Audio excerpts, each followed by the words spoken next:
بالنسبة للإمداد ديال جهة خنيفرة بني ملال بروميير اني بكالوريا ريجيونال كان عندهم ان تري بون اكزامان اللي كان تري facile يعني كان tellement facile par rapport les élèves ديال كازابلانكا ستات تحط لهم ان اكزامان ambigu شوية غامض.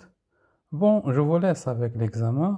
حاولوا ديروا بوز لا فيديو تخدموا هاد l'examen après ترجعوا la correction.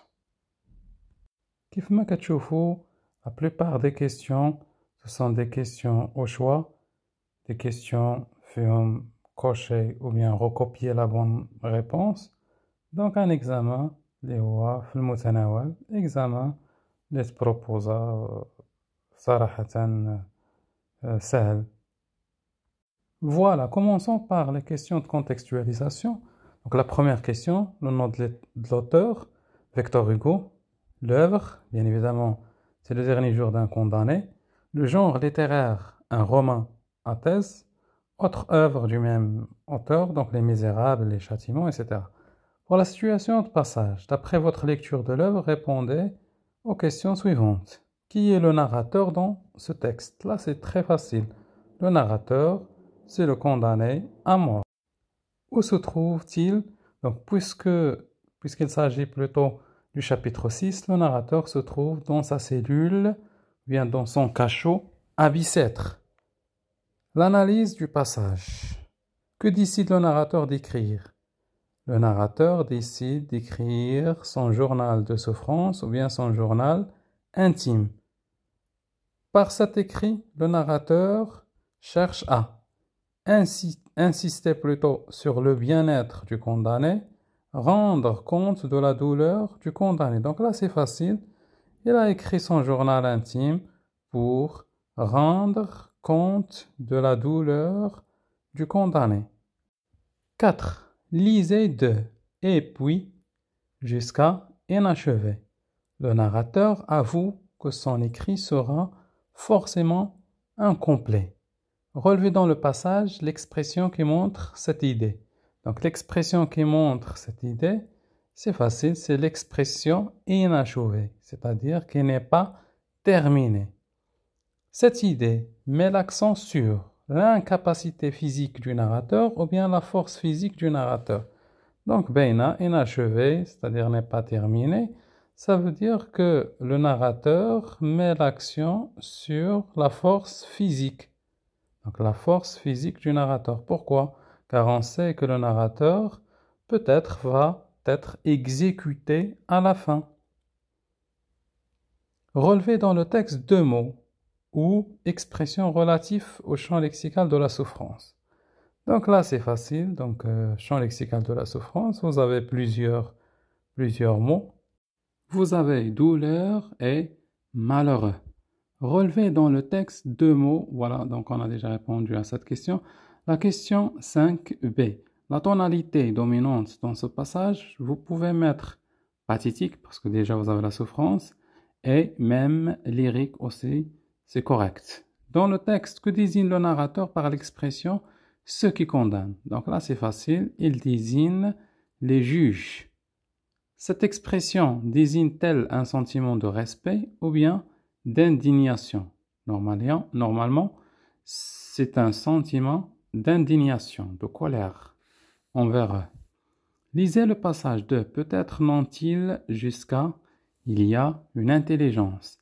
Relevez le mot par lequel le narrateur qualifie ceux qui condamnent.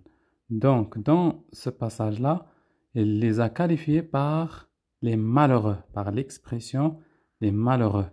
Le narrateur porte-t-il un jugement favorable ou bien défavorable? Donc là, les malheureux, donc là, c'est un jugement défavorable parce que il est en train de se moquer d'eux, etc.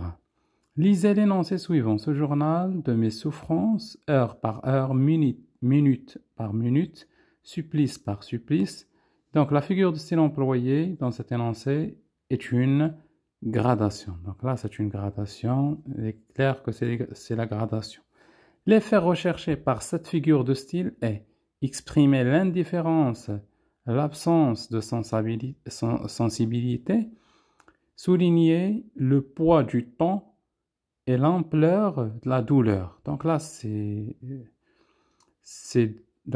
l'effet, c'est de souligner le poids du temps et l'ampleur de la douleur. Le narrateur espère que son texte contribuera à changer les procédures judiciaires.